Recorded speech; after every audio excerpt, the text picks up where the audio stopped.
Okay, so sets and dictionaries. We learned list. We learned tuple or tuple a little bit. We didn't use it yet because it's not that really useful in the real application. You would use it because I guess in a very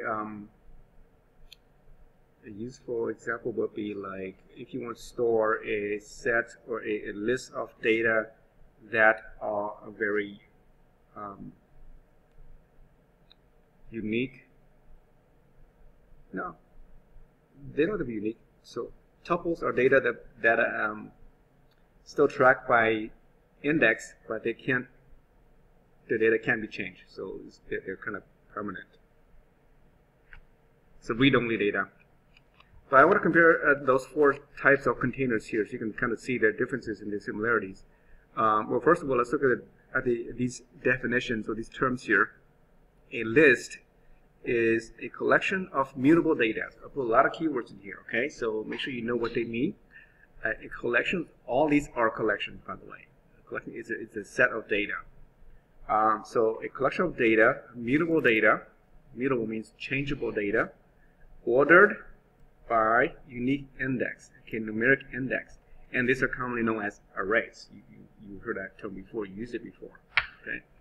Because they are numeric index, it always starts at 0 by default, up to n, okay? So, and every time you change data, because they are mutable, if you replace a content or if you pop or remove one of the elements, the index gets reshuffled and gets reordered again, reorganized. There's no gap in the index, in other words. So that's for the list. It's very common. You use that all the time. You use a lot of those, especially in Python.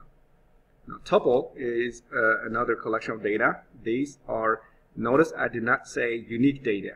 Okay, you can have duplicates, any data. And tuples are also ordered by the index, in numeric index as well, just like arrays. So these are almost like readable, read-only arrays. Okay, and you can have any type, any data in there if you want. A set is a collection of unique, ordered, immutable data. That's a lot of there's a lot to chew there, but the data must be unique. So if you think about data that are unique, those are really, if you think about the keys of the index as the keys in the arrays, that's what it represents. So you can think of it as keys. And as you can see in the index, there's no duplicates. Okay, you cannot have duplicates.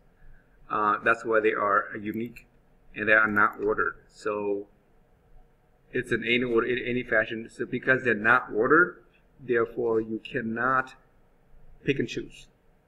Okay, which one to get? You wouldn't know it. So you cannot use index to get that. In fact, you can't even get those data out and display out. Okay. You can remove them. You can add to the list, but you cannot change its data because it's immutable, because you cannot access its index. So whatever you put in there, it's there. If you don't want it, if you know which one it is, you can remove it. But other than that, there's no way of using that. And you use that to as a key to access other data, other lists, or something that you want to use if a set of series of numbers or names or whatever it is, those are unique, no duplicates, then you will use the set. So you can check if it's in the list or not. So if you want to check like, are these numbers inside, contained within this set of numbers? They use a set for that purpose, mostly for that purpose. But otherwise, yeah, there's no, you can't access it, you cannot do anything with that. So that's a set. And then the dictionary is probably the most common ones are lists and dictionaries, which is kind of very, not very surprising because that's what other languages use as well, arrays and objects. Okay, in our JavaScript, Java, we call these like objects because you have what's called a key value pair. Okay, these are a collection of unordered key value pair. That means the data that doesn't have to be in order of any sort. They are mutable data. You can change the data because you access the key. Okay, and then the keys have to be unique. Again, unique keys similar to a set. A set are unique data, and they are not ordered either. So key can be in any order because now you have total control of what keys to use in that dictionary. And so if you want to build a real dictionary like you see in a dictionary, contains of words or numbers, whatever it is, it's a combination of a dictionary and a list. Okay. And a dictionary is also known as objects or maps, and sometimes they call it a hash table. Okay, it's kind of the same thing. So here is a comparison between those four types of containers. And you can see that set has no index. You cannot access this data. List and tuples are ordered and unordered here. When I say order unordered, I'm talking about the keys, okay, or the data. It's actually the keys because you cannot order these two over here. The list is, I put a note here, is it's also a key value pair. Really, it doesn't show the index when you create them, but behind it is actually the key. The index are the keys. Because when you access the access of like AO0, AO2, whatever it is, you access the key over here exactly the same way, using the square brackets. So it's the same thing, except you don't have control of what key to set. It's just numeric, so it's by default controlled by the program. But in the dictionary, you control the key. You can choose any key you want, and those keys can assign to assign values. So that's more flexible there. Here again, about duplicates, the only ones not allowed are the sets. Okay, no duplicates here because they are the keys. And tuples and sets are not mutable, and the other two are, and they're all reference types. Okay, reference type means they point to a memory address and not the actual value. Okay. So that means if you change one, it does affect the other as well. Okay, so let's go into our Spider IDE, and we'll use some of these sets. And it has also a lot of built-in functions you can use for all these containers, and some of those are very similar in many ways. So first, I want to go and create a new project. We're in Unit 8 now.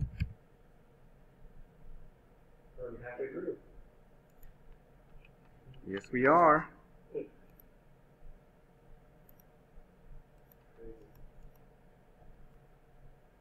We're at the top of the mountain now. We're going downhill this time.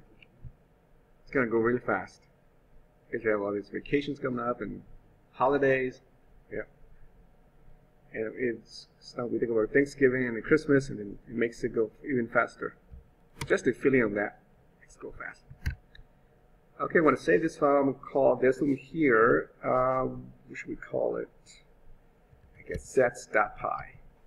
We'll do with sets first, and then we'll do dictionary. Okay, so these are sets. And if you think of sets in the context of math, you see that it follows the same rule. Sets can have subsets, supersets, and they can also have intersections, unions, and all those good stuff, right? Those are also very common in database as well. So a set, you create a set in two ways. The more common way, or I guess easier or shortcut, is use the curly braces. Okay, so say I have a set of numbers. I could just say set A equals to a set of numbers. You put it in here. Just list the values and you separate each with a comma. So 1, 3. Again, there's no order. You can't really tell. Only thing is there's no duplicates. Okay. You can put a duplicate in here for me. I put like 5, 5, like that. I save that. And I'm going to go ahead and run it. Okay, once I run it, you'll see that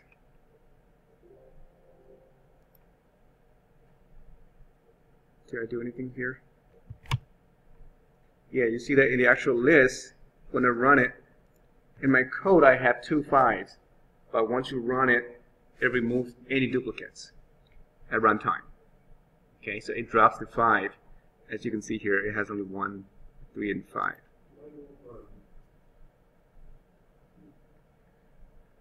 Does it work on yours?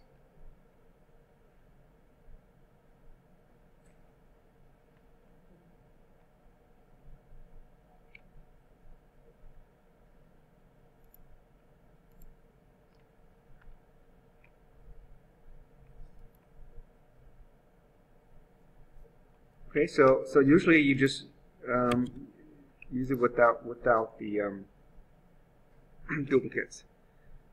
And what I meant about being a reference is if I go A is equal to that set, if B is equal to A, right? So if they print A and B, okay, save that and run it. Prints both A and B. As you can see, they're exactly the same. The same data. And in this case, I'm not sure why before it was sorted. Now it's not sorted. Well, I mean it is sorted in the it's sorted for some reason.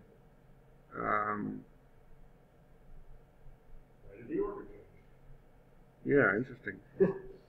Maybe it's numbers, but it's sorted, and sorted based on what do you call? It's very different because how do I say it? There's a term for that. I don't remember what it is. It kind of escapes me, but it sorts based on like the digits. So it looks at 1, and then 3 is larger than 1. 1 is same, and then it compares each digit. And then the next one is okay. So 1, 1, they're same. This one has 0. So this one here is larger than 1. So this is the second next largest number. That's what you see here is 10. That's the second and that sorted list. Okay, if you put like 1,000, then that would be the third one, and so on. Because it's like these are unsorted, so it doesn't care like what order it returns in. Yeah, usually it wouldn't care. I don't know why. Yeah, this is kind of interesting because this example, this output is sorted for me. If I would go, if we could go in here, if it says C G is equal to like 3, 10, 1, 0. If I type in G again, it's sorted. Okay, that's weird. But you can also sort it too. You can use the update, and that should also sort it as well. You know what? Let me try something. H is equal to maybe not numbers. Let's just try like A, J, B.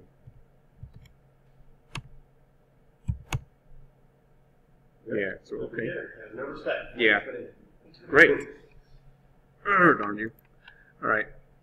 So I guess it is sorted. That's good. Maybe just this IDE. I don't know. Usually it shouldn't be sorted. Again, it doesn't matter because there's no point. Right? It's good so you can see it's sorted, which is great.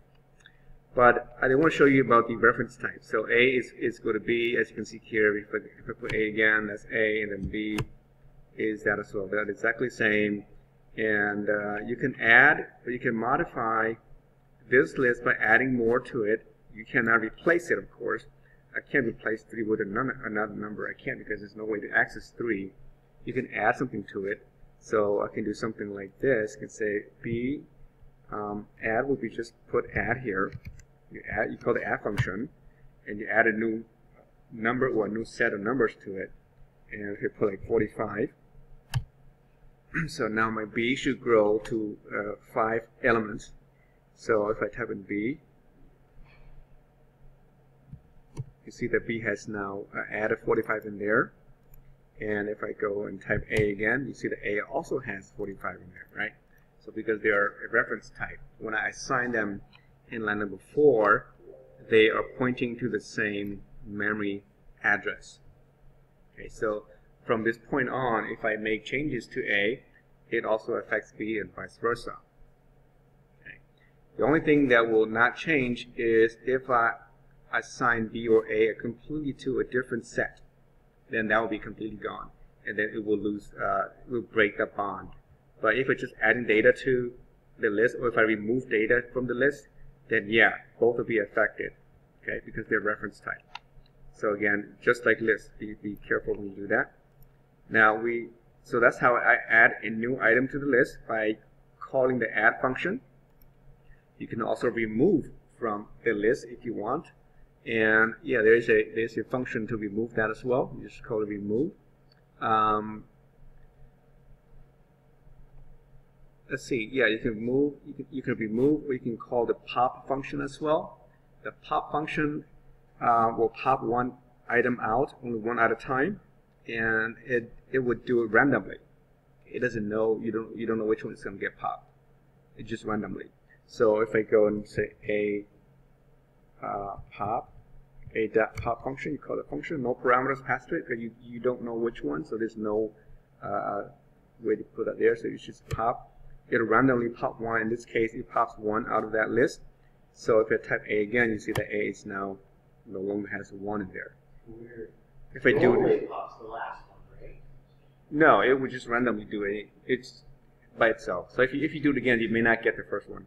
So if I do it again, yeah, this one seems to pop 3. Let's see. Yeah, I don't know. This one here is good. This is acting weird, but it's random. It could be any number in there. Okay, so you wouldn't know. And so if you want to know, then you can put another variable assigned to a pop, and it will get the value out, so you know what value has been popped from the list.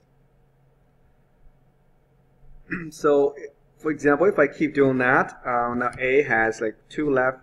If I keep popping that out from the list, 10 is popped. A has 45 left. I do it again. A is popped again. 45 is out. A is now empty set. That's an empty set.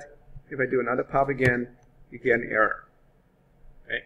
So the pop function will only work if you have a non-empty set.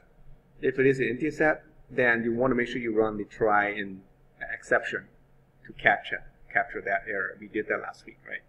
So use that to make sure that if it's empty, then don't break the code. Okay. Let's see, B should also be empty set, because set those will be the same. Okay, so I'm going to run one more time. So reset my data. Clear my data first. And now run one more time. So I got my A and B back again. And it's weird because my A and B doesn't show up here anymore. There's something to my program. I don't know what happened. Okay, so here's A again. A135, B should be the same. We did the pop. We can also do remove. It's the same thing. A remove. I think remove takes a parameter. You can remove a very specific number, if I'm not mistaken. Let's say if I remove a 3. Okay, so I can pick the 3 because I know it's in there. And then you see that now 3 is going to be moved. Okay, so pop won't let you do it, but a remove does. And same thing, it will cause an exception if the value is not there. If you try to remove, like just say 10 or 100, it's not there. It's going to kick an error, and again you have the key error, so make sure that you have the key in there. And notice it gives you here a key, right? Not a numeric or a value error, because sets are really just a collection of keys that are unique. Okay. So again, if you use a remove, just make sure you use the try catch to capture that. The safer one is you can use the discard, another function to remove data. Again, A has those 3 numbers. If I want to do like A.discard, and if we'll discard 5, that will remove 5 from A. And the good thing about discard is that it doesn't care if there's anything there or not. There's no matching. It's not going to throw any error. You just don't know if it's anything there or not. That's why. But it won't crash your program. So that's the good thing. If I go and put like a 19, right, it wouldn't throw any error. It just say, oh, it's not there. Fine, just do it anyway, right? So you have those three ways to remove data.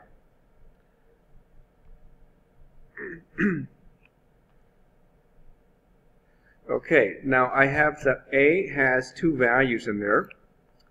And there's another function called update. You can update your current set with new data by adding at the same time as, kind of like same as add.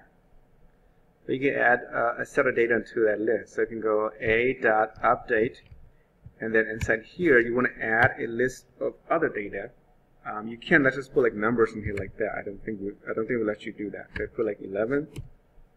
See, it's not an object. It's not an iterable object.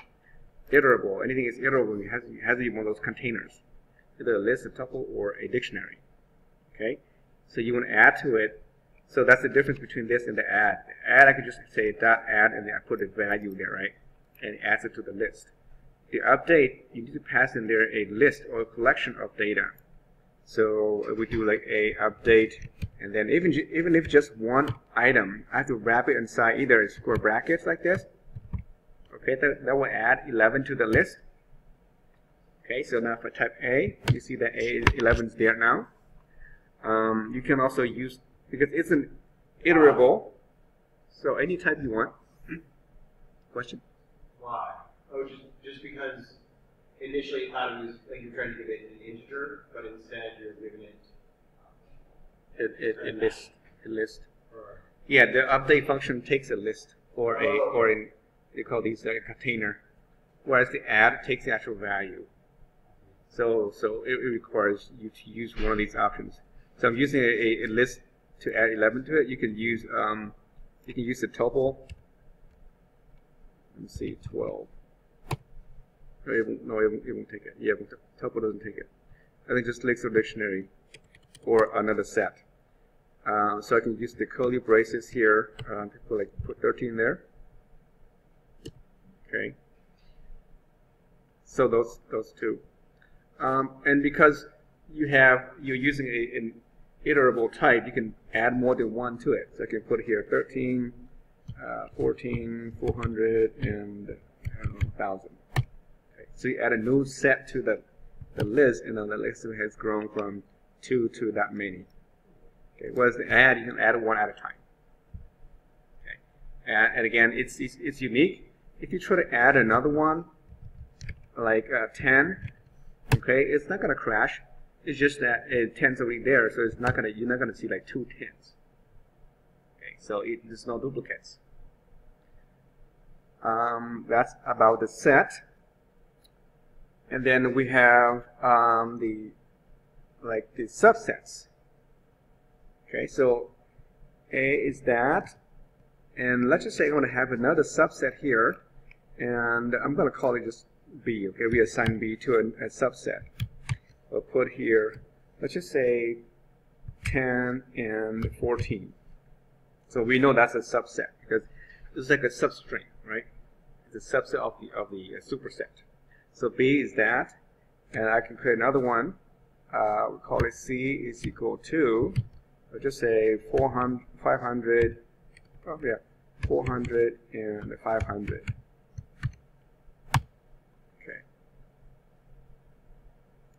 So A, B, and C. We know that A is we can treat that as a superset. It's larger. And B is a subset, and C is not. You can see those numbers. But what if you don't know that, right? You can test to see if it's a subset of the others or not. And you can do that by saying, is B a subset of A? So you call the function is subset. So B is a subset of A. It's like an English term, right? And if it's true, then you get true, because in this case, yes, because we have 14 and 10 are contained within the A. And so B is a subset of A. And you can do the other way around. Is A is superset of B. Okay, so superset of B is like the parent of B. And in this case, it should be true as well, because it has 14 and 10. Those are part of A. So if one is true, it should be true the other way as well. And C should be false. Okay, C should not be a superset or nor a subset of either one of those. So if you do a B, C, and so C is subset of A, then you should get a false for that one. Okay, because it doesn't have the same data in there. It matches one of them, 400, but 500 is not in there. Okay, so that's superset and subset. Now let's try again. I wonder why my values don't show up here. Okay, so I'm going to print this out again. Print A, B, C. Okay, so A is here, B and C here. And when I print it out, I notice that my numbers are not ordered now. So it's like, again, doesn't care, right? Okay, so we know that B is a subset of A and vice versa. Now let's do the union. Okay, union is basically a combination of both of them. So if you want to try the union of B and C, those two, then you do B dot union of C.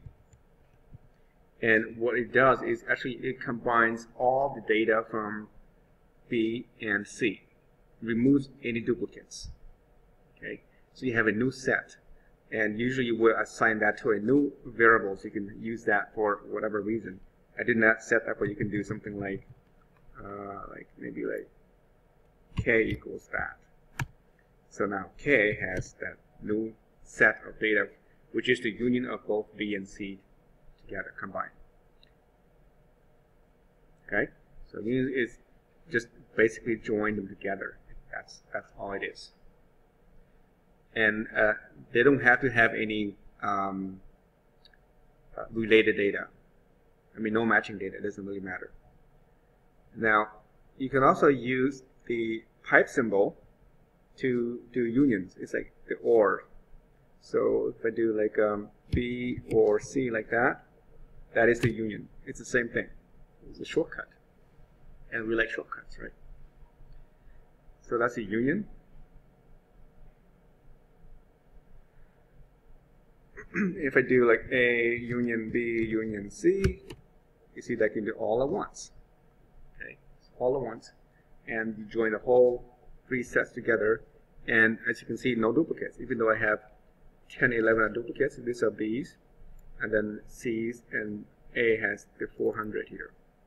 Okay, so they have 400 to 400 duplicates. It removes that, and then it keeps everything unique. So, and then now I can do again something like do a K again equals to that, and then my K has that new set. And if you want to check if a certain value is in the list, the set, you just say 11 is 11 in K, and that will return true or false. In this case, it should return true because 11 is indeed inside that set.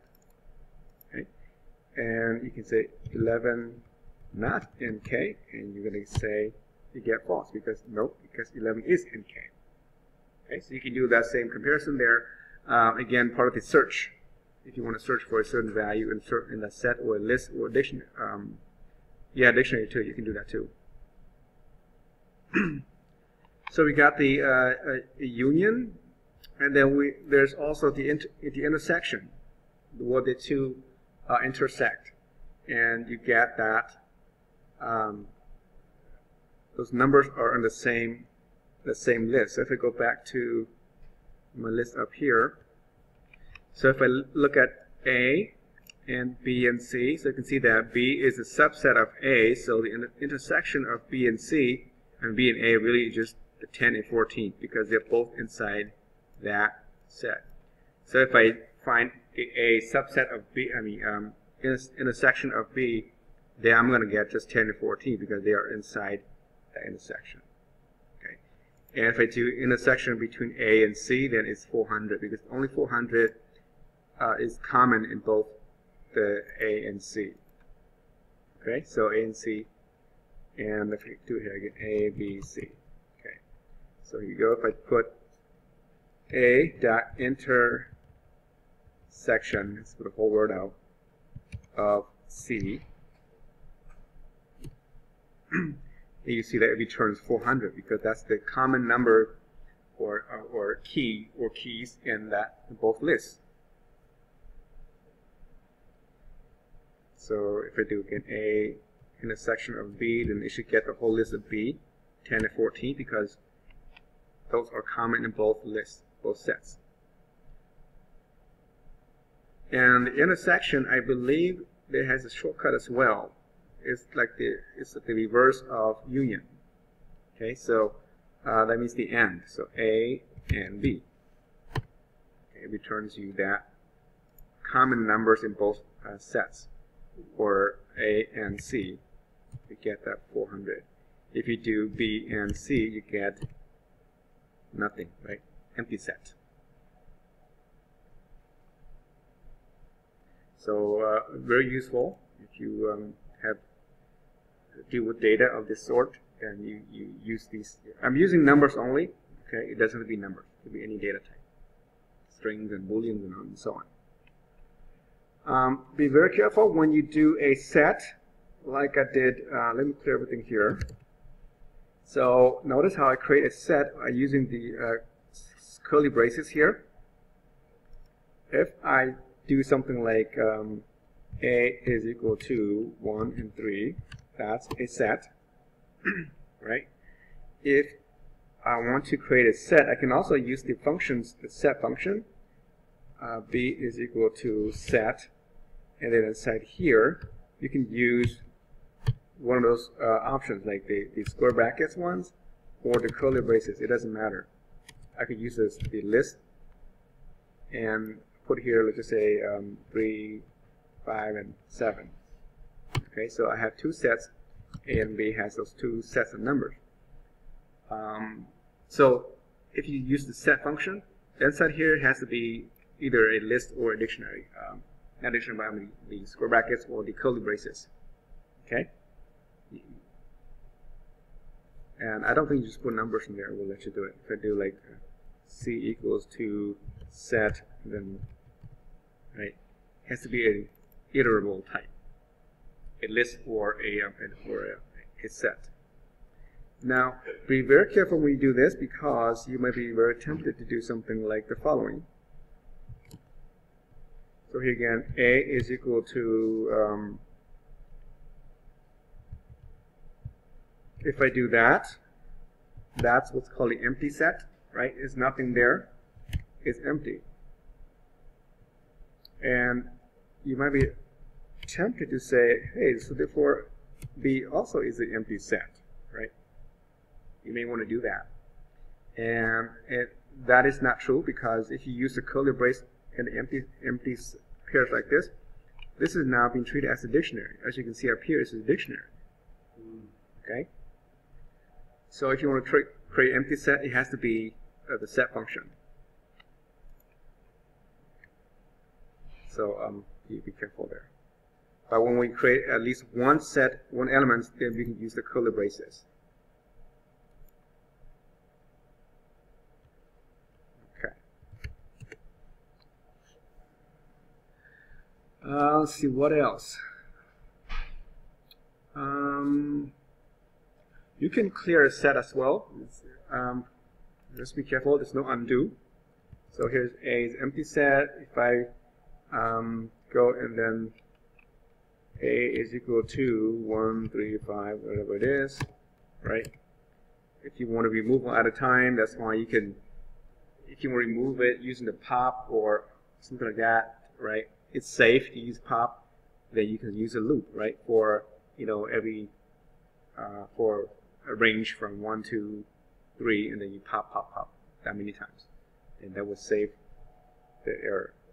But if you want to clear it, just call it A clear, A.clear, and that will clear your entire list right away. So now A is now empty set again. Okay? And the same for the list, and also the same for dictionary. So clear is a common function for both of those, all those containers. So we did the intersection, the union, all those functions to remove data. There's another one you can use. It's called the difference. The difference in those two sets. So it will return only those numbers that are different from one set and the other. So let's see. If I go in here and type in my A is already that, or it's empty. So say A is 135, and I'll do B is equal to 2 and 5. You just do that, 2 and 5. Okay, so A and B. So if I want to find the difference between A and B, depending which one you put first. So if I do like A dot, I think difference B. So you see that it returns the numbers that are not in common. So I guess this is should I say this? Maybe this is the more correct reverse of the intersection. Except only the ones that weren't in common in the first one. In the first one, yeah. Because 2 is not very good. Yeah, right. So right, it only takes the data from the first set, and it will map every digit to that one. So it looks at 1. Is it in there or not? No. Okay, we keep that one. Is it 3 in there? No, it's not. We keep that. Is it 5 in there? Yeah, 5's in there. So we throw the 5 away. So when we keep in the right in the A side. So that's a function. A shortcut is basically just A minus B. Okay, and A minus B will give you that as well. It's a difference. It's like math. And if you do the other way around, and then you're gonna get 2. Right, because 2 is the only one that is not in A. So B minus A should give you 2, because 5 is common in there. Okay, so that's the intersection, and then that's the difference. There are a couple other functions as well. I think it's probably in the book too, but we're not going to worry too much about those. Okay, so that's sets. Again, you cannot access data. I cannot go and say A of B and A of 0, right? You cannot get it because there's no subscripts for sets. You can only use it as a key to check if a certain key is in the set or not. If it's not, then tell the user it's a valid set or there's no key for this dictionary. You can use that for that purpose. Okay, any questions before we move on to the next part? So far so good? Great. All right, so I'm going to go into the dictionary. I'm going to go and, since I have sets here, I'm going to create a new file. Just be consistent, I guess. A new file, just call it dictionary.py.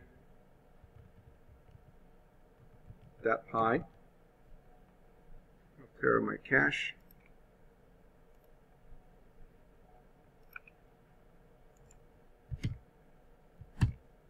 Dictionaries are more fun, and they're more useful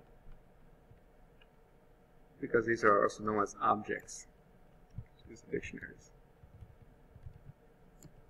In the Python, it's called a DICT, dict. Okay. So dictionary, you also use the curly braces, but you have to supply the key and the value. Unlike list is automatic. Right, because it's indexed, the keys are always start from 0, and if you do a list like A is equal to 1, 2, and 3, right, that is already given. The index already mapped to 0, 1, and 2 by default. So you don't have to do that. In a dictionary, it will be very similar. So I can say B equals to the dictionary, use the curly braces. Inside here, you put a key value pair. The key can be numbers. That's why I said earlier that a list is almost like a dictionary, because I can go 1. It could be right what I have up there. 0 to be 1, 1 to be 2, and 2 to be 3. This is exactly the same as that one. And you can access the key by typing a b of 0. That's the key. It gives you the value of 1. B of 1 gives you the value of 2. Something like this up here, right? So you run it, and you see that it looks like that in the structure. But then when you access them, it's the same way. A0 gives me 1, and so that's the 0, right? So this way, it looks the same. I mean, it behaves the same. And the reason why it works is because we provide the keys to be 0, 1, and 2. Those keys can be numeric. But the neat thing about dictionaries is that they don't have to be numeric. They can be strings and as well. And that's the most popular one, is using strings. Okay. So I can keep that in there. I can keep going. Let's just say I'm going to add in here. Maybe like the letter A, lowercase a, maps to the word apple, right? And then letter B maps to beta, something like that. So now I have a key value pair, a simple one, by the way. And if I run this again now, so if you refresh my list over here, you see that now my list is the same, but my dictionary has, that's you. There's 5 keys in there now. And now if you want to access Apple, well, you have to use the letter A as a key. It's case sensitive. So lowercase a is not the same as uppercase A. So be careful with that as well. So B of A is a character A, or string. And that gives me the word apple. Okay. If you think that that's the index of 3, it is not going to work, because B of 3, there's no index 3 in there, because dictionaries are different, right? So it has a key in there.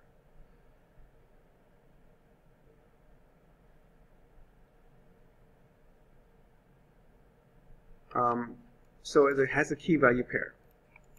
There's some really important useful functions for dictionary you can use. Is you can get all the keys all at once as a list of keys, or get all the values as a list of values.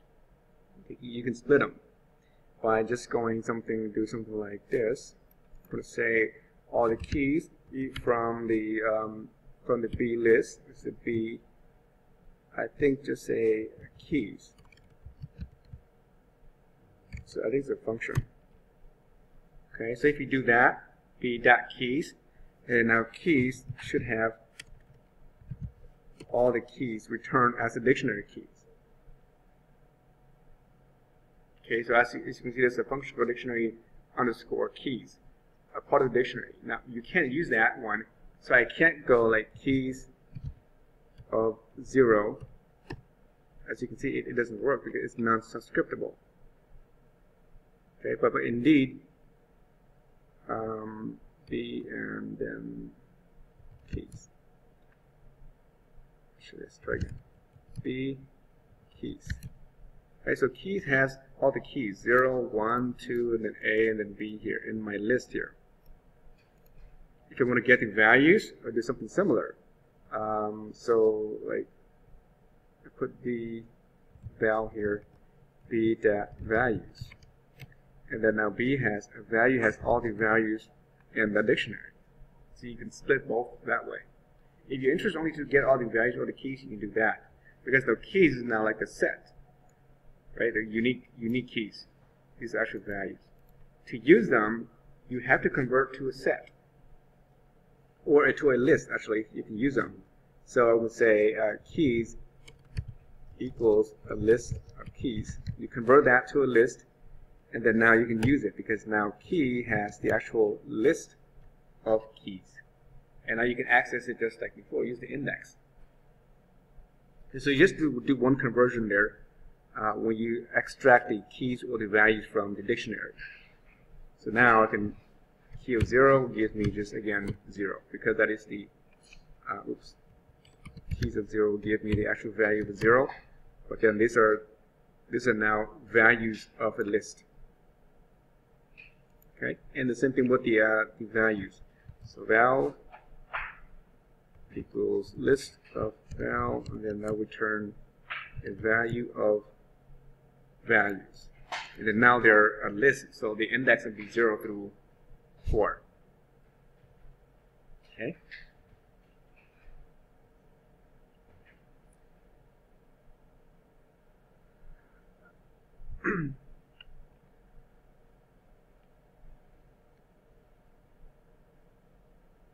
Okay, so that is a dictionary, and let's see, what else do I need? You can also use, I think you can also use like the pop and all those as well. The pop and get the key and get the, well, we got the values, we got the keys. Yeah, I think you can also pop data from the list as well on the dictionary by using, let me see, I clear that screen here. A has B. So if I want to pop, let's just say, apple out of that, you would have to pass in the key to the pop function, I think. So you go b.pop, and then you pop A out of that list. Okay? And then now apple has been removed. And so the pop function returns the value that's been popped from the list. If you want to keep that value, if you want to know what that value is, then you would assign it to another variable. Okay? So now B has, the apple has been removed. So what I meant was that if you put like data is equal to b.pop, whatever is inside B, then if you do that, it will pop beta out of the list, and it returns the value. I assign it to another variable called data, so I can use data in my code. So data returns the word beta. Okay? It returns the data back to your list so that you can use it for whatever you need in your code. Maybe you want to add it back to the list.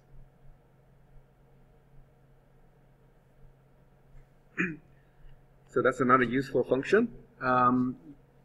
Get is, I think, look in the book here, I see. Yeah, get should also get you another one as well. If you pass in the key to the get function. So pop removes it, returns the data. Get will get you the value you pass in the key. So b.get, you pass in the key 1, actually number 1, then you get 2 back, because number B has only those 3 numbers, 1, 2, and 3. And if you pass in a key that doesn't exist in the dictionary, you get an error. So b.get, if I try to get A, because A is no longer there, you get an error. It did not give an error? Okay, it's cool.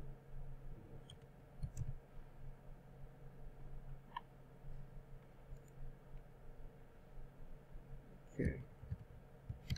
Scripting. Let's see, if I try 4. Yeah, okay, that's good. Doesn't give an error. That's great. I thought it was going to give an error. But I think the get function takes 2 parameters.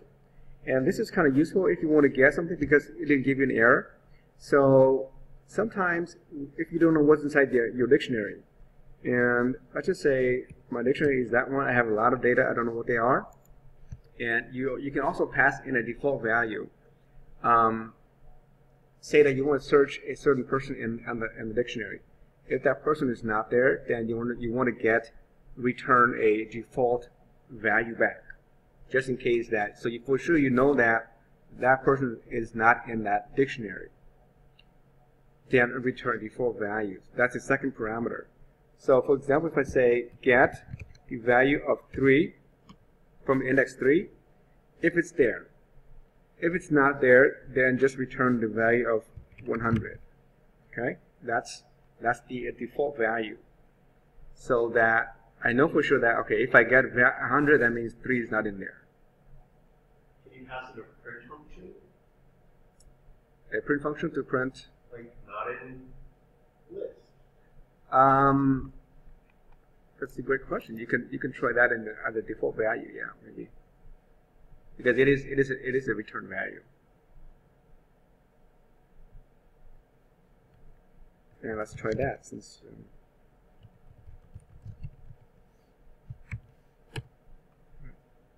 Yeah. Yeah, it's a default value. So, and you can do that, or you can return it's completely separate list and return that in as well. And as you can see, you can get this like in a nested list, because this is like the true value, this is the false value, and if you nest it inside another list, you can keep going up without change. So yeah, this is quite good. All right, I think that's it about lists and the dictionary. We'll take a break and we'll come back and then we'll do some examples. I also want to talk about how you can add modules to your code as well.